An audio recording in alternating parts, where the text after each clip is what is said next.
सुरुवातीला बातमी आहे कोकणातली, कारण कोकणामधील शिवसेना आणि भाजपमधलं राजकीय नाट्य आणि हा जो काही सामना आहे तो अद्यापही सुरूच असल्याचं चित्र आहे। आणि आता तर शिवसेनेचे आमदार निलेश राणे यांच्यावरच मालवणमध्ये गुन्हा दाखल करण्यात आला।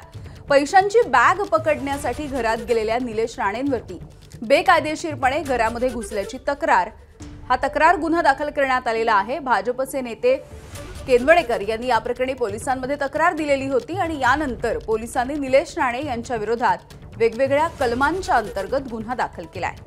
निलेश राणे यांच्या सोबतच इतर 4 जणांच्या विरोधामध्ये देखील हा गुन्हा दाखल करण्यात आला।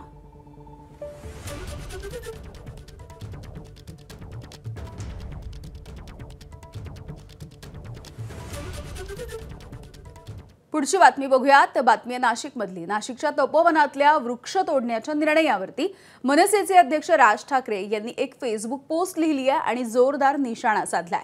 साधूंच्या नावाखाली जमीन सपाट करून उद्योगपतींच्या घशात घालण्याचा डाव असल्याचं म्हणत राज्य सरकारवरती राज ठाकरे यांनी जोरदार हल्लाबोल केलाय।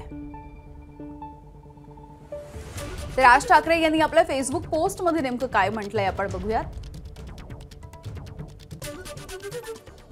आगामी कुंभमेळ्यासाठी सरकारनं 1800 झाडं तोडण्याचा निर्णय घेतलाय।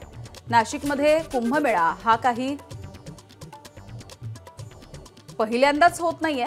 मनसेच्या महानगरपालिकेच्या सत्ता काळामध्ये देखील कुंभमेळा झाला आणि त्यावेळेला आम्ही भरपूर पायाभूत सुविधा उभारल्या।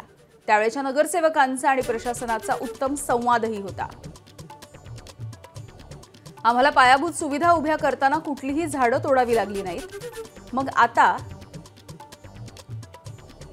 या कुंभमेळ्यासाठी झाडं का तोडावी लागतात आणि ही झाडं तोडून त्याची भरपाई म्हणून दुसरीकडे ही झाडं लावली जातील असली पोकळ आश्वासनं आता सरकारनं देऊच नये। सरकारकडे दुसरीकडे 5 पट झाडं लावण्यासाठी जागा आहे, तर मग तिकडेच साधूग्राम करा। सरकारनं साधूंच्या नावाखाली उद्योगपतींच्या घशात काहीतरी टाकण्याचा संधी साधूपणा करू नये अशी टीका राज ठाकरेंनी केली आहे। तर झाडं हे आमचे आईबाप आहेत आणि त्यांच्यावरती कोणीही हल्ला केला तर आम्ही गप्प बसणार नाही।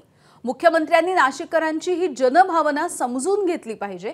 तपोवनामध्ये काढण्यात आलेले टेंडर्स हे चुकीचे आहेत, त्यामुळे तपोवनामधली झाडं वाचवण्यासाठी नाशिकमध्ये जे आंदोलन लढा उभा राहिला आहे त्याला माझा पूर्णपणे पाठिंबा आहे असं वक्तव्य अभिनेते आणि सह्याद्री देवराई संघटनेचे सर्वेसर्वा सयाजी शिंदे यांनी केलंय।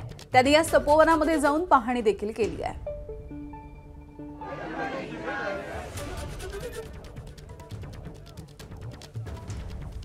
आता जरा जास्तच झालं म्हणून मला लोकांसमोर यावं लागलंय की बाबा इथलं एकही झाड तुटता कामा नये आणि हिडन अजेंडा तुम्ही राबवू नका। शासनाला विनंती आहे, तुम्ही शासन म्हणजे का आपलीच माणसं आहेत ना, आपल्याच माणसाने आपल्यालाच फसवलं तर त्याला आपली माणसं म्हणायची का? तर अशी वेळ आली तर आम्ही विरोधात जाणार। आम्ही इथलं एकही झाड तुटू देणार नाही। नाशिककरांच्या सगळ्या पर्यावरणप्रेमींच्या बाजूने आम्ही आहोत। सह्याद्री देवराईतली आमच्या 40 देवराई आहेत, महाराष्ट्रात सगळ्याकडून आहेत, आमच्या सगळ्यांच्या वतीनं सपोर्ट आहे।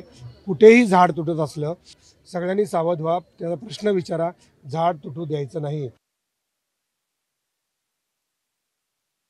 मला तर आता काल कळलं की इथं एक्झिबिशन सेंटर आणि ते करायचं आणि ते 30-35 वर्षाचं हे केलंय। आता गिरीश महाजन तुम्ही याचं उत्तर द्या। मला पहिल्यांदा इथं कळलं गिरीश महाजन तुम्ही जबाबदार माणूस आहात, माझी तुमची काही वैयक्तिक दुश्मन नाही आणि दुश्मनी आली तरी मला काही फरक पडत नाही। झाडाच्या बाजूने मावळ गेलं मुद्दा असा आहे की झाडाच्या तुटताना होतं तुम्ही असं विधान नका करू। तर वडाचं झाड हे सगळ्यात महत्वाचं आहे। आता हे वडाचं झाड याच्यावर 500-600 प्रकारच्या प्रजाती जगतात। आता अशी झाडं तोडली आणि हे शासनाने जरा चुकी केली, चुकून त्याच्यावरती फुल्या मारल्या, माफ नाही। तुम्ही आम्ही ही जरा छोटी छोटी झाडं करतोय, माफ नाही। झाडाला आणि काशीत कुणी लावलं काय, लेडीची डिया कुणी लावला काय आणि सुबाबळ कुणी लावली काय, ही यांचीच पाप आहे। आता यांची मध्ये ही आपलीच माणसं आहेत ना, पण आपल्याच भावाला किंवा ह्याला झाडाच्या बाबतीत माफ नाही। दरम्यान याच तपोवनामध्ये एक्झिबिशन सेंटर उभारलं जाणार आहे आणि याच दृष्टीनं पुढील 30-35 वर्षांसाठी टेंडर्स काढण्यात आलेत। गिरीश महाजन यांनी या संदर्भात उत्तर दिलं पाहिजे असं देखील सयाजी शिंदे म्हणाले. महाजनांसोबत माझी कोणतीही वैयक्तिक दुश्मनी नाहीये. दुश्मनी झाली तरी देखील त्यानं मला काहीही फरक पडत नाही असं त्यांचं वक्तव्य आहे. दरम्यान या टेंडरच्या संदर्भात गिरीश महाजन यांनी नेमकं काय उत्तर दिलं आपण बघूयात. मला तर आता काल कळलं की इथं एक्झिबिशन सेंटर आणि ते करायचं आणि ते 30-35 वर्षाचं हे केलंय. आता गिरीश महाजन तुम्ही याचं उत्तर द्या. मला पहिल्यांदा इथं कळलं गिरीश महाजन तुम्ही जबाबदार माणूस आहात.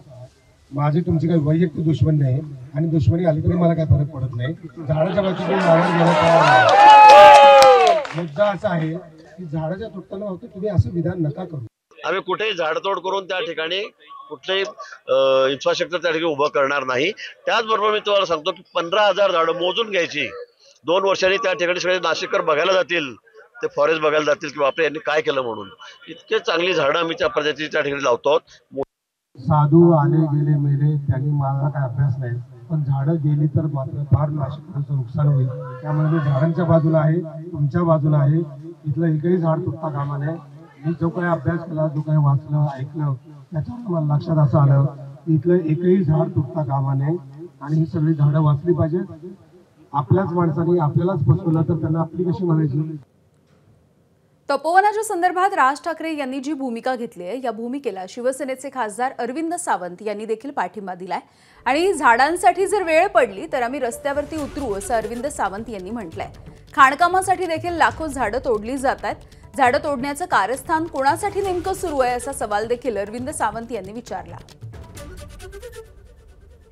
बरोबर आहे. आदरणीय उद्धवजी जे म्हणतात आणि आज राजसाहेब ठाकरेंनी जे ट्विट केले ते 100% खरं आहे. काय झालं आपल्या आरे कॉलनीत सांगा ना तुम्ही. जगामधील एकमेव असं शहरात असलेलं जंगल आहे ते. त्या मुंबई शहराचं फुफ्फुस आहे. त्या फुफ्फुसावर घाला घालणार हे सरकार. आता त्या तपोवनामध्ये मी नाशिकचा संपर्क 12-15 वर्ष होतो. मला कल्पना आहे ना. बरं नाशिकमध्ये अशी पड जागा खूप आहे. बांधा ना तिकडं. तपोवनात ती झाडं का तोडताय तुम्ही. आदरणीय उद्धवजींनी काल त्याला आव्हान दिलेलंच आहे आणि प्रसंग आला तर आम्ही सगळेजण रस्त्यावर यासाठी उतरू हे स्पष्टपणे या ठिकाणी सांगितलं. एबीपी माझा, उघडा डोळे बघा नीट.